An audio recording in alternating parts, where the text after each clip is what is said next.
Hello, everyone, and welcome to Kilowatt. My name is Bodhi, and I am your host. Sometimes when I do the intro to this podcast, I actually forget how I do the intro to this podcast, and it sounds weird in my head. It's probably not, but it feels weird. Moving on, so this doesn't get more awkward. On today's podcast, I sat down with Hari Nayar. Hari is the Vice President of Fleet Electrification and Sustainability at Merchants Fleet. If you haven't heard of Merchants Fleet, let me fill you in real quick. They've been around for more than 60 years, and as you can probably imagine, they deal in fleets, managing them, leasing solutions, that kind of thing, to companies, government agencies, you name it. Hari and I sat down and we talked about transitioning fleets from ICE vehicles to electric vehicles. We talked a little bit about the benefits, the challenges, all that kind of stuff. Rather than me continuing to blab about what we talked about, let's just go ahead and welcome Hari to the show. Thank you very much, Bodhi. Thanks for having me. Thank you for coming on. Can you just kind of tell us a little bit about yourself and a little bit about Merchants Fleet? Of course, yeah. So the organization I work for is called Merchants Fleet. I am the Vice President of Electrification and Sustainability. Merchants Fleet, in very simple terms, is a quintessential fleet management company, founded in the late 60s. We manage hundreds of thousands of vehicles across the United States for clients of all different sizes and shapes.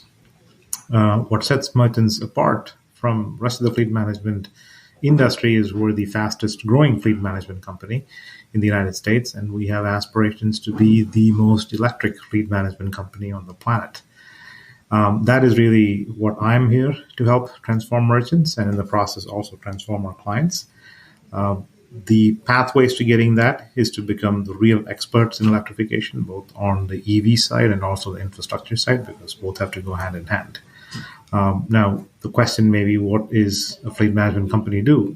We do everything from vehicle acquisition to branding to upfits to monitoring the vehicle through its usable life, fueling, accident management, maintenance, driver support, roadside assistance, taxes, insurances, registration. And when the vehicle approaches end of life, we take care of disposing the vehicle off and then reinserting a new vehicle for that application. So it's full service for the life of that asset, which allows the fleet operator to actually do their business as opposed to managing their fleet. Tell us a little bit about yourself and kind of your bona fides. Sure. So I'm an electrical engineer by training. Spent about 20 years in the battery, energy, hardware, software systems development space prior to coming to Merchants about 2 years ago. My role here is to transform two entities, one being Merchants to become the most electric company in the world and also help transform our clients. I lead a team here at Merchants, and we are the so-called electrification experts within the company. We go pretty deep into looking into the newer vehicles that come out. How good are they for an application? So we're a team of, mixed personalities, mixed backgrounds, which allows us to view the electrification problem from multiple different lenses. That is my biggest, I would say, accomplishment here, I would say, thus far, in being able to bring that group together so that we can solve real-world challenges for our clients. What are the key benefits in electrifying a fleet? Well, you know what? I'm gonna start here. What's the minimum number of vehicles that we need before we qualify as a fleet? Like if I had a company and had 5 vehicles, is that technically a fleet? Is that something you would manage? Absolutely, we would. Yeah, it's. I jokingly say any number greater than 0 is possible. Of course, there are efficiencies that come with scale, and then the way you look at that is, if it's 5 vehicles in one location, in most cases, an organization that is reasonably well managed themselves can handle those type of numbers. Things start to get complicated when you have 7 or 10 vehicles that are now doing all different kinds of things. They need different outfits. They're running in different states or jurisdictions. Or there is a mix of specialty vehicles and conventional vehicles and executive vehicles. That's when the fleet management becomes more and more complicated. And as the number goes up, you become multi-state operations. It is a complex problem for a lot of our clients, and they have to staff up armies of people just to manage their vehicle fleet. The issue is if the vehicles are down, a revenue making asset is not doing its job, which is making revenue, right? So you have to maintain uptime of the fleet as high as possible. In some ways, I think of it as the way airlines have to operate. The airplane sitting on the ground has to be reduced to the as shortest time frame as possible. Those things are meant to be up in the air. Same way, the fleet vehicles have to be on the road doing the job, whether it is taking a service person from point A to point B or delivering goods and services from point A to point B. That's when they're making money, not sitting in the parking lot, or worse, sitting in a maintenance shop. Sure. And how does your group help companies transition to electric vehicles? Do you go to them and say, "Look, this is a great opportunity because you're going to be doing things that are like better for the planet, and you're also going to be saving yourself money in the long run," or are they coming to you? It's a combination of both. See, we are a legacy fleet management company, so we have many clients, and we have data on how the clients are operating their vehicles to a very large degree of accuracy, right? So we can use that, call it historical look back capability, to say you are a good candidate for electrification in A, B, C, and D jurisdictions today. And here is what we have done as an analysis to say X number of your legacy vehicles can actually be electrified using the vehicles that are available in the electrified space today, right? Or we can build a plan to say 15 vehicles can be retired and 15 EVs can be inserted into that application by, say, mid of next year or early next year on a time frame that makes sense, right? That is us leveraging our inherent competency as a leading fleet management company. The second part of how we help clients or identify clients is a lot of folks come to us because we have created a reputation of being the most electric fleet management company, or the most innovative in that space. They come to us to say, hey, we're seeing the new Clean Fuels Act in California. We're seeing ESG regulation requirements. My parent company in Europe has put this mandate on me that I have to have some amount of my fleet electrified. My employees are asking for this, or I have found out that the total cost of ownership was low. Any number of reasons, Bodhi. They will look around and say, hey, who can help me with this? They find us, they reach out, it percolates to my team, and then we start that process of transition. And then, do you have a rough number on?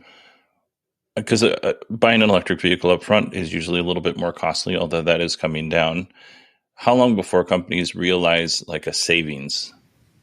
That number can vary fairly widely. And you are absolutely correct in that what we call in the industry is the origination cost, which is the initial cost of that vehicle, right? Most EVs that come out today have a higher origination cost when compared to an equivalent ICE vehicle of that same type. So for example, when I make that comparison, let's say a Ford e-Transit compared to an e-Transit, that is the equivalency comparison I'm looking for. I'm not comparing a Ford e-Transit to a Chevy Bolt. That equation doesn't work. Even though the origination cost premium for EVs are higher, we have done countless analysis for clients that show that in some cases, your time frame to offset that higher premium for origination cost can be as low as a couple of months, 6 months, or it could be as long as a year and a half or so. That variation is actually a function of how the vehicle is being used, or what the utilization of that asset is going to be, more so than an inherent characteristic of the vehicle themselves. But there is clear data and clear analysis supported by data that shows you can reduce your total cost of ownership by switching to EVs. Now, you have to be careful, though. There are certain areas, even in the United States, where inserting an EV might not look TCO comparable, especially if you're only going to be doing public charging. Right? Public charging in certain areas can get expensive. At 40 cents per kilowatt hour, that number can add up, which will reduce your TCO benefits. But generally speaking, there is clear indication that migrating to EVs can reduce your operational overhead. And you kind of touched on this a little bit, but what are the biggest obstacles these fleet owners are facing when it comes to transitioning? Because you do need to have some type of infrastructure in place to make this work. Yeah, I think to us, more than the infrastructure, which is a very solvable problem, the the barrier to electrification usually starts with the lack of education. Fleet operators are so good at a rinse and repeat model. They use the same vehicles in relatively same applications for their business. When the vehicle is done, they retire it, they get a new one, repeat, repeat, repeat. All of a sudden, here comes this new technology with batteries, with motors, with inverters, and now you need to have charging in place. So there is a lot of confusion when it comes to understanding how this technology can fit into your existing application, right? The problem typically starts there. That is more of an educational barrier, which through our consulting team, through the electrification team at Merchants, we've become pretty good at solving that educational barrier.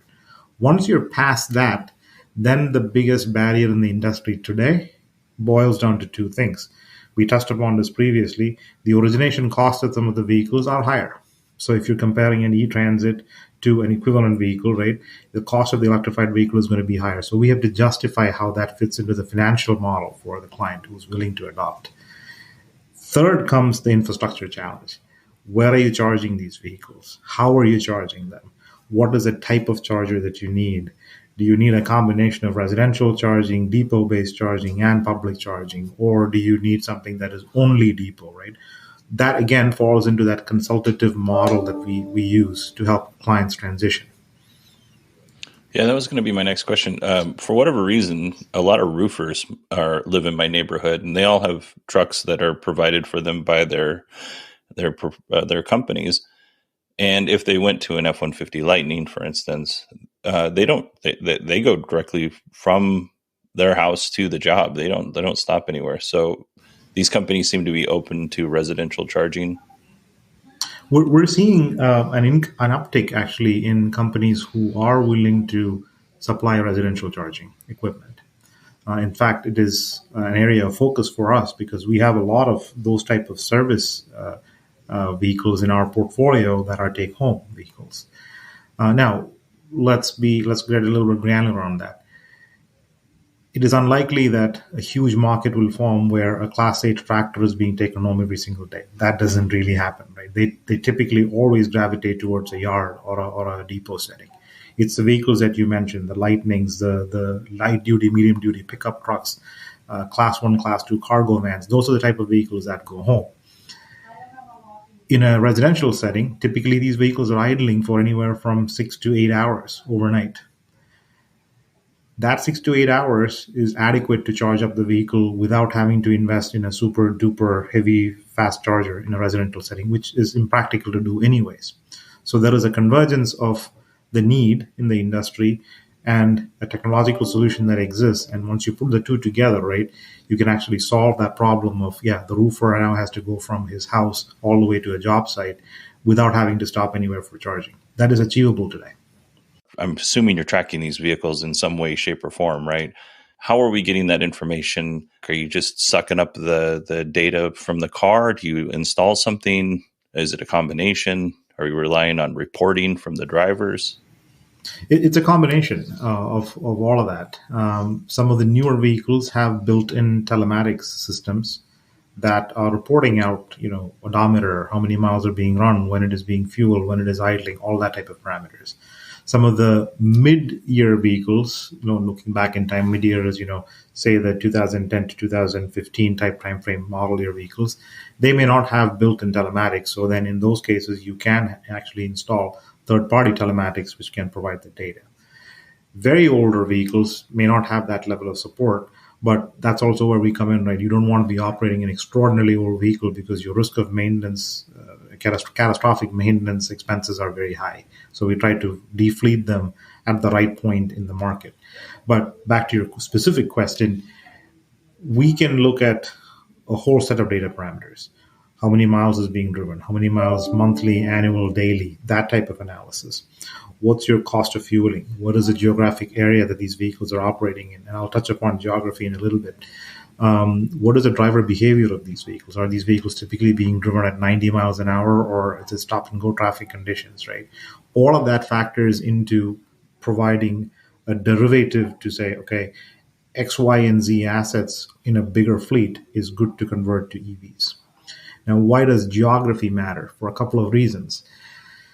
If you're operating in very weather sensitive situations, right, extremely cold weather conditions, EVs will have a perceptible degradation of range. It is a temporary phenomenon. It's not a permanent thing. In the winter months, your range will drop. So if it's someone who's using an EV in those applications and they typically do, let's say, 100 miles every day, then you have to make sure that the EVs that we recommend will actually be able to provide approximately 130 miles in the peak of winter. Right? You don't want to spec a vehicle that will only give you 120 miles in the best day of summer, because then come winter, your range will drop and you will not be able to put those assets. So geography plays a significant role. If you now start to layer in the availability of incentives and rebates, right, geography becomes even more critical, because there are certain states where the incentive landscape is very fertile and certain other states where it is still becoming more fertile. So you can then play that incentive stacking game to further reduce that cap cost variation, the origination price premium we talked about, to make things more affordable, not just on vehicles, but also on infrastructure. Now, this next question kind of goes along with the geography, because I was kind of curious. Like, if you're operating a fleet in LA, support and maintenance is not a big deal. Mm-hmm. But if you're operating a fleet in, like, the town my dad grew up in, Mississippi, support and maintenance might be very difficult, just because he lived in a very rural area. Of course. How do you manage that? If somebody's like, I am dead set on going electric, but there's really nobody there to support or maintain those vehicles, how does that handled? A couple of different ways. Keep in mind, 99.99% of EVs that are coming out are connected vehicles, right? So in majority of these cases, if it is a serious issue being issue with the battery, the powertrain, the inverters, the motors, onboard charging systems, or onboard user interfaces, etc., in most cases, the OEM might be able to telematically look at the issue and at least have an early diagnosis of what the problem is.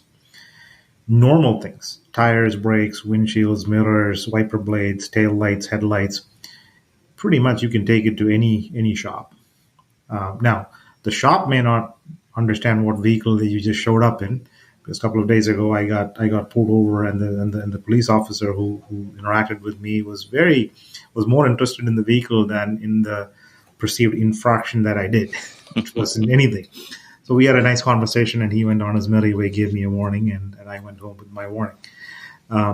So in now coming back to what I was talking about, some of the shops may actually say, I can't service this thing because I've never seen this thing before. This is where it is also important to work with potentially a fleet management company, because see, we have nationwide networks of maintenance partners, right? When we start onboarding more and more EVs, we're typically looking out in the areas where these are being deployed to say, okay, who can service tires, brakes, wiper blades, headlights, taillights, a small fender bender type problems. But we will not deploy things in bulk unless the OEM has committed to being able to service the vehicles in that particular area. So back to your example, where your parent wants to operate the vehicle, we will look around to see who is in that network who can solve the basic issues of the car or the vehicle. Now, if it is really, really rural and that is not viable, then we would come to you, Bodhi, as a fleet operator and say, you may want to reconsider deploying this thing here. Why don't you look at suburban LA as your first application, right? Till the industry catches up to a point where you can reliably use the vehicle. Now, it is a very different thing, using a consumer vehicle in your particular example of using it for your parents, as opposed to a fleet vehicle, because more than likely your parents can't afford to have the vehicle being down for a day or so, right? It's not business critical for them. For a business, a vehicle being down for a day or two, back to my previous statement, is revenue loss. That is the thing we need to avoid. Yeah, and that's my follow-up question. When one of these things goes down, one of these EVs goes down, do you have extras to just kind of like, here you go? Let's say it gets in an accident and it's going to be out for 6 weeks. Do you have the ability to replace that vehicle for them? Not exactly replace it with an EV, because that is a bit of a stretch goal for anybody in the space today. Sure. But where merchants can outshine is we have what is called as a mobility pool of vehicles. So think of it as vehicles that we can issue out on a short-term rental basis. So, say for example, you're operating an F-150 Lightning and it has an issue and it's going to take Ford 4 weeks or 6 weeks to get it back on the road. We can actually get you an F-150 from our mobility fleet that will help tide you over that time frame. Right. Now, not every fleet management company out there in the United States can do that type of intervention, and that's one of the differentiating factors for us. Right. So, in that window that we talked about, you're not operating an EV, you're operating an equivalent vehicle, but it still gets you back on your service, on your road, onto your job. Yes, you'll have to wait for Ford or GM or whoever vehicle is in the shop to come back and get it back on service. I mean, all we really need is a Band-Aid, right? As long as you can provide one, that's a big help. Exactly. Yeah, it is good to put that in perspective because the industry is not where I would like it to be, where there's an abundance of EVs, right? In which case you can go drop off one and you pick up another EV and then off you go. We're not there yet. It's going to be another couple of years before we get to that point in transition.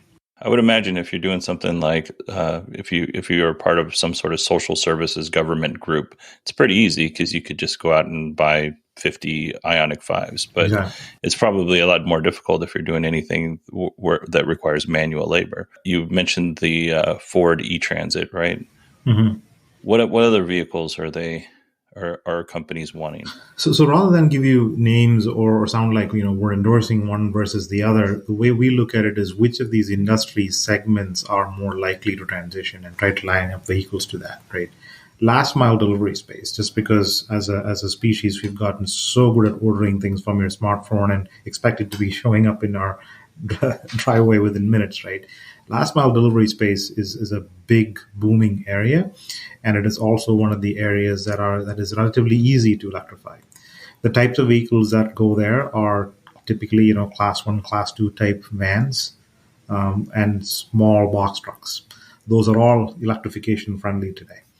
The other area that is starting to peak is like the F-150 Lightnings, which are the pickup trucks, medium duty to light duty pickup trucks. That area is growing because naturally, that vehicle is being used in so many millions of applications by so many different types of clients with different business profiles.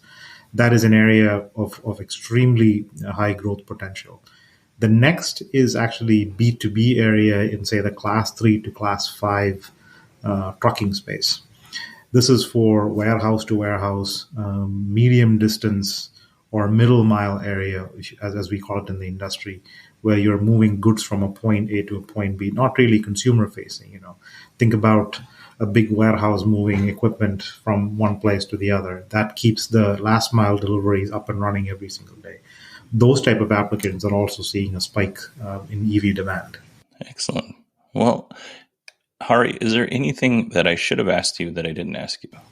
Oh man, Bodhi, there's tons. I could go on this topic for days or weeks on end, but generally speaking, the questions I get is, you touched upon some of them, the cost delta between a new vehicle and the old one, and how does that impact electrification? One of the areas that we did not touch upon is like, how does EVs fit into the overall ESG posture of a company? What is an ESG posture? Environmental, social governance, and especially the environmental portion of it, where with the recently, changed laws from SEC, companies have to report their Scope 1 and Scope 2 emissions. And in many cases, it may be difficult to go change your Scope 1 emissions by inherently changing your business process. But you may actually be able to change and get a preferential Scope 1 emissions score by inserting EVs because your direct tailpipe emissions goes down. Right. The other area that we did not get into is like, how does EVs play in with this whole energy discussion on the grid and the stability of the grid, that type of stuff. And we've seen certain very, very large clients of ours who are very forward thinking, and they have realized that they can actually, control the cost of their EV fueling if they integrate renewables into the electricity generation profile or get into long-term power purchase agreements with utility companies, which fixes their dollar per kilowatt hour for fleet fueling needs, right? That is a remarkable transformation, because when you look at the gas prices that you talked about, right, that perpetually fluctuating on a daily basis to going to a flat line, that gives people who work on P&Ls a lot of freedom, degrees of freedom to use the excess monies for other investments in their business. So EVs can help facilitate that quite a bit. Yeah, in the area that I work in, there's a lot of warehouses, and most of those warehouses, a significant portion of their roof is covered with panels, solar panels. Yeah, exactly. Which is smart to do, especially here in Arizona. Absolutely. You guys have plenty of sun. Hari, thank you very much for coming on the show and sharing this with us. Is there a way that people can get in touch with you if they're interested? Of course, I'm fairly active on LinkedIn, but if you drop a note to merchants, anybody here can find me any time of the day. I would welcome the outreach. Yes, I'll also put those notes or those links in the show notes as well. Thank you. All right, I'd like to thank Hari Nayar for coming on and chatting with us today. I learned a lot. But more importantly, Hari was a really nice person, and I really like talking to nice people on this show. And you know who else is nice? The folks that helped set this up. And I'm going to thank Pia, Olivia, and Sina. There's quite a bit of back and forth that needs to take place for this kind of interview to happen. And I actually did very little of it. Those three folks did the lion's share of the work. So I can seriously thank you very much. And you know what? While we're on the gratitude train, let me just keep going. First up, there are three people who increased their pledges on the Patreon for this show, and I appreciate it. I do want to reiterate that I'm totally fine with $1. You don't have to pledge more than that. I appreciate it when people do, but $1 is fine. But thank you very much for increasing your pledge. And I've already sent an email to each one of them, letting them know that I appreciate them. But I do want to say it here. So thank you again, Tommaso, Stephen, and Bruce C. Thank you very much. All right, I have one more quick thank you, and then I'll let you all go. I want to thank Allison Sheridan. Allison and I were on a roundtable on the Daily Tech News Show when we talked about EVs. And we are on the roundtable with Howard Yermish, Rod Simmons, and the show's host, Tom Merritt, and Sarah Lane. Through that one show, I've met a lot of wonderful people. Howard is fantastic. He's been on the show before. Rod Simmons is fantastic. He's been on the show before. But Allison has been a fantastic friend to not only to the show, but also to me. Like through Allison, I met Steve, her husband. He's a wonderful human being. I mean, I could go on and on for the list, but just to name a few, like Bart Bouchatz, who was on last week, Thomas, Mark, Stefan, Pat, Bruce, and much, much more. All of those folks found this show through Allison. I've been able to be on the Daily Tech News Show a few times, and it's specifically through Allison and Chris Ashley saying nice things about me on that show. So a big thank you to Allison for being a good friend. Thank you to Steve and everybody else that I mentioned for being a good friend. This is, I don't know how to say it without sounding like an idiot, so I'll just sound like an idiot. I love doing this show. I love interacting with the folks who listen to this show. It is a real pleasure to be able to do this show. So thank you not only to Allison, but to everybody I listed and everyone who listens to this show. Thank you, thank you, thank you. Now, you might be wondering, is this guy dying? No, I'm not dying, but I am a person that has a hard time expressing gratitude, and that's something that I'm trying to do better in my life, in my personal life, and my public life here on this particular show. And not for medical reasons, I've been doing this for the last year or so. I spent an hour in a hyperbaric chamber, and when you're in a little small tube, pressurized tube for an hour, you have a lot of time to just kind of think. So normally I watch a Netflix movie, but this time I couldn't get Wi-Fi, so I just sat there and thought. And this is where my thoughts roamed, which is way better than where they normally go, which is much darker. So gratitude I'll take every single day. So thank you, everybody, for listening to the show. I appreciate each and every one of you. I hope you all have a wonderful week. We were going to have the Fisker Motors earnings call on Friday, but you can't understand anything. They use such a terrible mic. You literally cannot understand anything that any of the Fisker team is saying. So we're going to actually cover the Lordstown earnings call, which is actually happening tomorrow, because I think it might be their last. If it's not their last, it's pretty close to their last. So might as well honor Lordstown and their last earnings call. If you'd like to email me, you can do so at bodie@918digital.com. You can also find me on Twitter at 918digital.